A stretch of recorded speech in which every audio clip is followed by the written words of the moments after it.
আমি গত 2 বছর ধরে কাজ করছি। 2022 জঙ্গল কন্যাদের নিয়ে কাজ হয়েছে এখানে। আর গত বছর এখানে মৎস্যজীবী যে মেয়েরা আছে আমাদের, তাদেরকে নিয়ে কাজ হয়েছে। এই বছর আমরা ঠিক করলাম যে 2 বছর আমরা সিন্ডিকেট করে কাজ করেছিলাম, ওদের জীবন যুদ্ধ নিয়ে কাজ।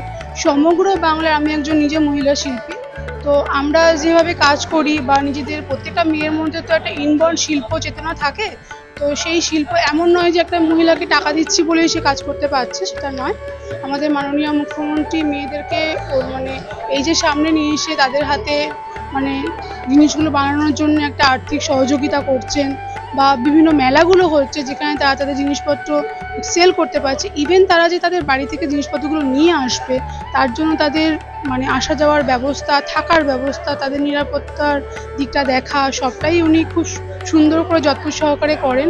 তো সেটা দেখে আমার মনে হলো, আমি নিজে একজন মহিলা শিল্পীও যেরকম কাজ করছি, আমার কাজের স্বাধীনতা আছে, তো ওদের এই সমস্ত বাংলার মেয়েদের কাজকে নিয়ে আমি এবছর একটু কাজ করার কথা ভেবেছি।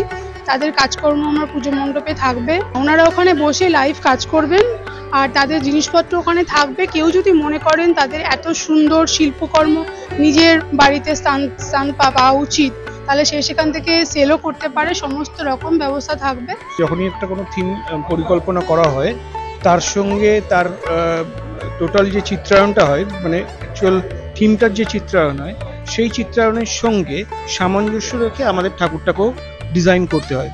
তো সেই রকমভাবেই আমাদের ঠাকুরটাকে ডিজাইন করা হয়েছে, থিমের সঙ্গে একদম সম্পূর্ণ এক রেখে, সামঞ্জস্য রেখে। 2-3 বছর ধরে তো তাপসী খুব সুন্দরভাবে জিনিসগুলোকে প্রেজেন্টেশন করেছে। আজকে শুনলেন আপনারা যে 2 বছর আগে জঙ্গল কন্যা, আগের বছরে মৎস্যজীবীদের নিয়ে মৎস্যকন্যা।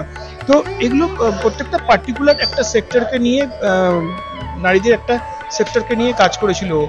এই বছরে কিন্তু ও কিন্তু কোনো একটা সেক্টর না, টোটাল নারী জগৎটাকে নিয়ে, টোটাল তাদের মধ্যে যে শিল্প ভাবনা। কেন কি আমরা তো জানি নারীরা মানে পশ্চিমবঙ্গ হচ্ছে শিল্পের আঁতুড়ঘর, সেখানে নারীদের থেকেই শিল্প শুরু হয়। কেন কি আমরা ছোটবেলায় দেখেছি যে আমার মারা কাঁথা স্টিচ করতে দেখেছি, আসন সুন্দর সুন্দর আসন দেখেছি তারা তৈরি করছে। তো শিল্প ভাবনা নারীদের মধ্যেই আছে।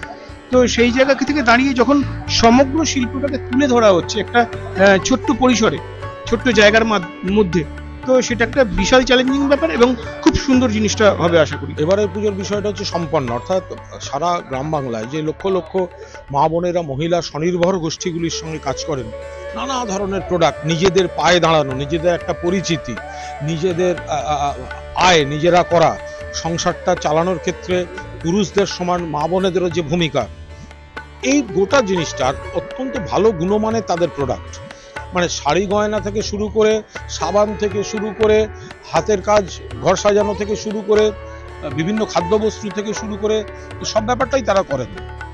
ফলে এই সম্পন্নাদের নিয়েই এবার আমাদের থিম হচ্ছে সম্পন্ন।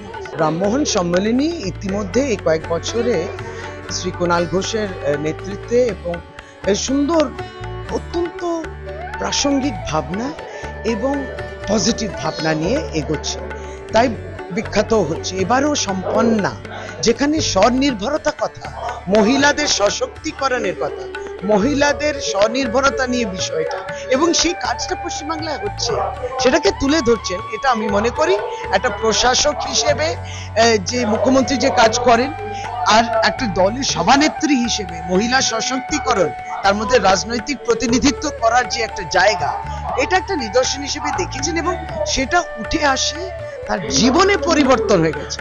মহিলা এবং মেয়ের তার ভাষার মধ্যে, তার ল্যাঙ্গুয়েজ, তার বডি ল্যাঙ্গুয়েজে যা আত্মবিশ্বাস হয়েছে, সেইটা কনফিডেন্স, এটা আপনি দেখতে পাবেন।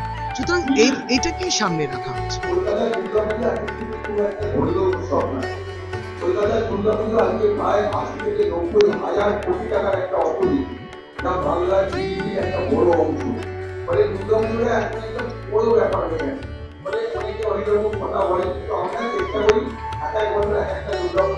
আমরা নতুন নতুন করে উপস্থাপন করার চেষ্টা করি।